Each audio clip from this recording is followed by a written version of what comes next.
Venezuela का आज हम राजनीतिक मानचित्रण करेंगे। इससे पहले मैंने दक्षिणी अमेरिकी देश में से वेनेजुएला आपको पढ़ाया था। दक्षिणी अमेरिका के बारे में भी बताया था, वेनेजुएला के बारे में बताया था। आज हम केवल वेनेजुएला का राजनीतिक मानचित्रण करेंगे और ये हमेशा चर्चा में बना रहता है। वेनेजुएला चर्चा में बने रहने के कई कारण हैं। अभी हाल ही में भूकंप आया है, एक ऐसा भूकंप आया जिसमें लगभग हजारों की संख्या में लोगों की जान गई है। बहुत विनाशक भूकंप आया है। 7.5 रिएक्टर के 2 भूकंप एक साथ आए, क्योंकि वेनेजुएला आपका दक्षिणी अमेरिकी महादेश में दक्षिणी अमेरिकी प्लेट और ऊपर कैरेबियन सागर है, तो कैरेबियन प्लेट के ट्रांजैक्शन एरिया पे अवस्थित है। ठीक है, कोकोस प्लेट भी है यहाँ पे, कई सारी प्लेटों का संगम स्थल है यहाँ पे, जिसके कारण से यहाँ पे विनाशक भूकंप आते हैं। तो भूकंप अभी आया। इसके अलावा आप सभी जानते हैं राजनीतिक परिवर्तन।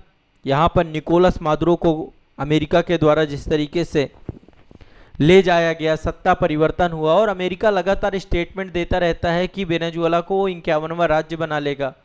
यहाँ पे ऑयल डिप्लोमेसी यानी तेल क्षेत्र है, ये तेल बहुल क्षेत्र है वेनेजुएला।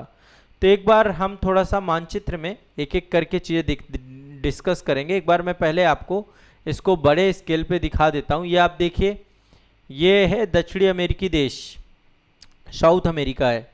साउथ अमेरिका को आप देखिए, इक्वेटर बिल्कुल ऊपर वाला हिस्सा जो उत्तरी मतलब साउथ अमेरिका का उत्तरी क्षेत्र है, वहाँ से होकर के जाती है इक्वेटर आपकी, है ना।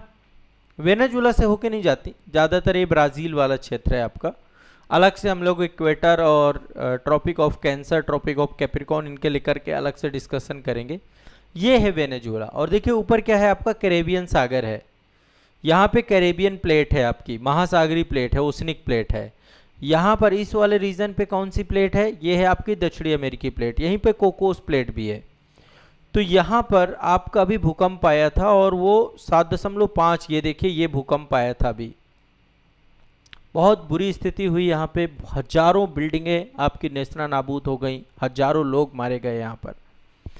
तो चर्चा में बना रहता है, इसलिए आज हम डिस्कस करेंगे यहाँ पे, बहुत विस्तार से बातचीत करने वाले हैं और बढ़िया से आपको चीज़ें समझ में भी आएंगी, आनंद आएगा आपको वेनेजुएला को समझने के तौर पे। तो वेनेजुएला को आधिकारिक तौर पे वेनेजुएला का बोलेवियन गणराज्य यानी दक्षिण अमेरिका के उत्तरी तट पर अवस्थित है और एक स्ट्रेटजिक कंट्री के तौर पे है। तेल संपदा, ऑयल बहुल्य क्षेत्र है आपका, तेल बहुत है इस क्षेत्र में। हम राजनीतिक मानचित्रण के साथ साथ इसका पॉलिटिकल मैप पहले देखेंगे, फिर इसके बाद थोड़ा सा भौगोलिक मानचित्रण भी करेंगे। ये किन किन देशों के साथ अपनी सीमा साझा करता है, लगभग 5161 किलोमीटर लंबी सीमा है इसकी। 3 देशों के साथ अपनी भूमि सीमा साझा करता है। पश्चिम में कोलंबिया के साथ, यहाँ पर देखिए ये कोलंबिया है आपका, कोलंबिया के साथ सीमा साझा करता है। दक्षिण में ब्राज़ील है, यहाँ पर ब्राज़ील के साथ सीमा साझा करता है इसका। इधर कोलंबिया है और इधर ब्राज़ील है। यहाँ पर देखिए गुआना है एक देश आपका, ठीक है, गुआना। तो 3 देश तो आप आमतौर पे याद रखिए, पश्चिम में कोलंबिया है, पूरब में गुआना है और दक्षिण में ब्राज़ील है। उत्तर में कैरेबियन सागर, अटलांटिक महासागर, कैरेबियन सागर, जो भी आप कहें, ठीक है। यहाँ पे कई सारे छोटे छोटे देश हैं कैरेबियन सागर में।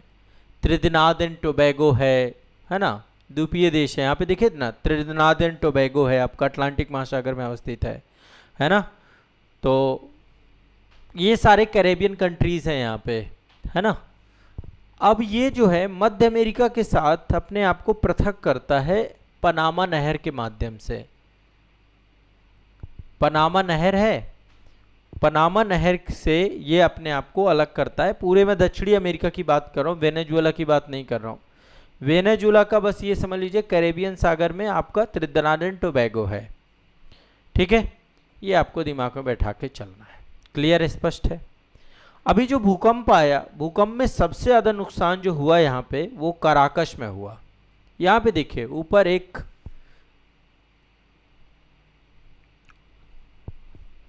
आप लोग के पास भी यदि मानचित्र लेकर बैठे हैं तो थोड़ा देख सकते हैं अपने मानचित्र में भी। यहाँ पर देखिए एक राजधानी है, तटीय क्षेत्र है काराकश। इसकी राजधानी क्या है, काराकश। काराकश राजधानी क्या है, काराकश। ठीक है। भूगोल बहुत विविध है इसका, अभी भूगोल पे आएंगे। एंडीज पर्वतमाला भी है, लानोश के विशाल घास के मैदान यहाँ पाए जाते हैं, अमेजोन के वर्षा वन भी पाए जाते हैं, और गुआना का हाईलैंड एरिया भी है। ठीक है। और यहाँ पर एक नदी है जिसका नाम है ओरिनोको नदी। ओरिनोको नदी बेसिन का जल परिवहन इकोसिस्टम यहाँ पे अवेलेबल है। जलवायु की बात करें तो यहाँ पे भूमध्य सागरीय जलवायु पाई जाती है, भूमध्य रेखा के करीब है, तो भूमध्य रेखीय जलवायु यहाँ पर पाई जाती है। उष्णकटिबंधीय गर्म क्षेत्र है आपका पूरा का पूरा, बाकी कोस्टल एरिया है तो तटीय जलवायु भी है यहाँ पर। अब देखिए थोड़ा सा हम डिटेल में चलते हैं। भूकंप वगैरह को लेकर तो अलग से एक वीडियो मैंने बनाया है कि भूकंप की स्थिति क्या थी, क्या कारण था भूकंप यहाँ पर आया, ये सब चीज़ें मैंने अलग से बनाया है। प्लेट टेक्टोनिक थ्योरी वगैरह सब चीज़ें बैच में पढ़ा चुका हूँ। अब यहाँ पर जो हमें समझना है थोड़ा सा इसको लेकर के कि इसका भौगोलिक परिचय को किस दृष्टिकोण में हम देखेंगे। देखिए ये वाला मैप आप देख लीजिए, ये राजधानी काराकस है। यहाँ पर देखिए एंडीज पर्वत श्रेणी दिख रही होगी, ये है एंडीज पर्वत श्रेणी। क्या है? एंडीज पर्वत श्रेणी है, उत्तर पश्चिम में अवस्थित है। और यहाँ की जो हाईएस्ट पीक है उसका नाम है पिको बोलीवर। एंडीज में जो हाईएस्ट पीक आपकी अवस्थित है पिको बोलीवर है, पिको बोलीवर। ठीक है। यहाँ पे देखिए एक लेक है जिसका नाम है मराकाइबो लेक। यहाँ पर देखिए मराकाइबो लेक है, मराकाइबो झील है। मराकाइबो झील पूछ भी लेता है कई बार, तो मराकाइबो झील कहाँ है? वेनेजुएला में। यहाँ पर ये जितना रीजन देख रहे हैं आप, ये मराकाइबो बेसिन है। ये मराकाइबो खाड़ी भी इसे कहा जाता है, खाड़ी वाला क्षेत्र भी है, इसको लेक भी कहते हैं, खाड़ी वाला क्षेत्र भी है। ठीक है। इस क्षेत्र में सबसे ज़्यादा ऑयल पाया जाता है, ये पूरा तेल वाला क्षेत्र है। जिस हम ऑयल की बात करते हैं वो ऑयल कहाँ पाया जाता है? ये पूरा ऑयल बहुल क्षेत्र है, यहाँ पर तेल पाया जाता है मराकाइबो क्षेत्र में। ठीक है। तेल के विशाल भंडारों के लिए प्रसिद्ध है आपका ये, पहला बात तो ये है। यहाँ पे नीचे देखेंगे आप तो लानोश घास के मैदान है यहाँ पर, पूरा का पूरा। यहाँ पे जो घास के मैदान पाए जाते हैं उनको बोलते हैं लानोश घास, मध्य भाग में अवस्थित हैं। ये मध्य भाग में जगह जगह पर बहुत बड़े बड़े ग्रासलैंड पैचेस हैं जिनको हम लानोश, एक उष्णकटिबंधीय घास के मैदान है, सवाना घास का ही एक नाम है, जहाँ पर बड़े स्तर पे मवेशी पालन होता है आपका। इस पूरे रीजन में जितना भी आप ये देख रहे हैं ना, येलो कलर में रीजन है, पूरा लानोश एरिया है आपका। ठीक है। यहाँ पर देखिए गुआना हाईलैंड एरिया है आपका, ये है ना Guana highland area. Guana highland area दक्षिण पूरब में है, प्राचीन पठारी क्षेत्र है आपका। यहाँ पर दुनिया का सबसे ऊंचा जलप्रपात है जिसका नाम है एंजल फॉल्स। यहाँ पर देखिए एक जलप्रपात है जिसका नाम है एंजल फॉल्स। क्वेश्चन पूछ लेता है एंजल जलप्रपात कहाँ पर अवस्थित है, तो एक नदी है जिसका नाम है चुरून नदी। चुरून नदी दुनिया का सबसे ऊंचा जलप्रपात एंजल जलप्रपात है, जो कि वेनेजुएला में अवस्थित है, चुरून नदी में अवस्थित है। चुरून नदी पे अवस्थित है एंजल फॉल, एंजल जलप्रपात। ठीक है। यहाँ की जो मुख्य नदी है, यहाँ पर देखिए ओरिनिको नदी है, ओरिनिको रिवर, ये आपकी आ रही है ना ओरिनिको, ये देख पा रहे हैं, ये पूरी की पूरी नदी है ना ओरिनिको, ये है ओरिनिको रिवर, ये ओरिनिको रिवर है आपकी। यहाँ की मुख्य नदी है, जो मेन नदी है आपकी ओरिनिको जलप्रपात। वेनेजुएला की जीवन रेखा कहा जाता है, दक्षिणी अमेरिका की सबसे लंबी नदी प्रणालियों में से एक है। वेनेजुएला को दो भागों में बांटती है आपकी ये। पड़ोसी देश में पहले ही बता चुका हूँ, कोलंबिया है आपका। अभी इनके बारे में भी कभी समय आएगा, मैप ऑफ वर्ल्ड के अंतर्गत कोलंबिया भी करेंगे हम लोग आगे चल के। ये आपका मानचित्रण है, यहाँ पे देखिए कोलंबिया है आपका। ठीक है। वेनेजुएला की सबसे लंबी भूमि सीमा आपकी कोलंबिया से लगती है। दोनों देशों के बीच में बहुत सारी सांस्कृतिक समानताएं भी हैं यहाँ पर। ठीक है, ये समझ लीजिए। पहले दोनों ग्रैंड कोलंबिया के नाम से दोनों देश जाने जाते थे, बाद में अलग हो गए। अभी आपने देखा वेनेजुएला में बीच में आर्थिक संकट आया, इकोनॉमिक क्राइसिस आया यहाँ पे, और लाखों शरणार्थी जो है यहाँ पहुँच गए, कोलंबिया पहुँच गए, लाखों शरणार्थी, जिससे दोनों देशों के बीच में तनाव और सहयोग दोनों का मिश्रण देखने को मिला। इसके बाद ब्राज़ील के साथ सीमा साझा करता है, सबसे बड़ा देश है जो है ब्राज़ील। दक्षिणी अमेरिका का। यहाँ पे देखो फुटबॉल प्रेमी बहुत हैं सबकी, मतलब अभी जब भूकंप आया था तो एक फुटबॉलर थे, उनके जो है उनका पूरा परिवार यहाँ ख़त्म हो गया। बहुत सारी समस्याएं हैं। ब्राज़ील में भी नेमार का नाम आपने सुना होगा, नीचे अर्जेंटीना में मेसी का नाम सुना होगा। जब भी फीफा वर्ल्ड कप होता है बहुत चर्चा में रहते हैं ये नाम हमेशा।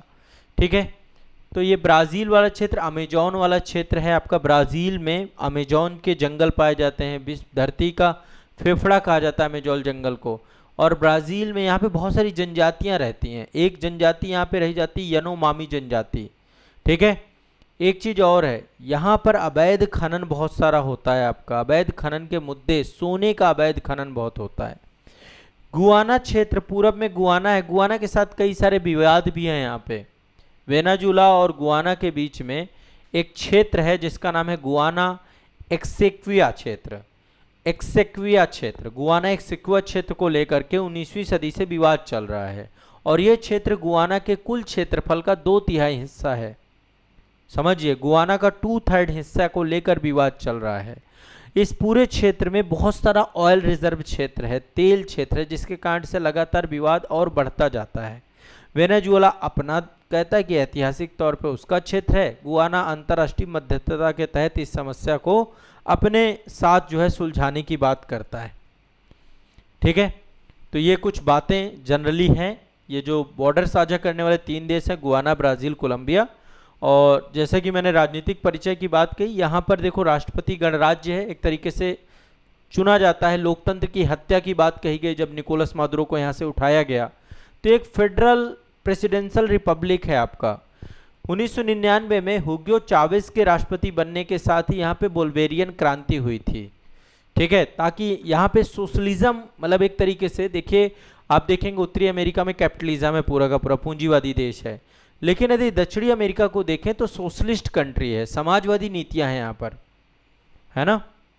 ह्यूगो चावेज, क्या नाम है? ह्यूगो चावेज। ह्यूगो चावेज, बोल्वेरियन क्रांति की शुरुआत हुई थी, समाजवादी नीतियों को लागू किया इसने।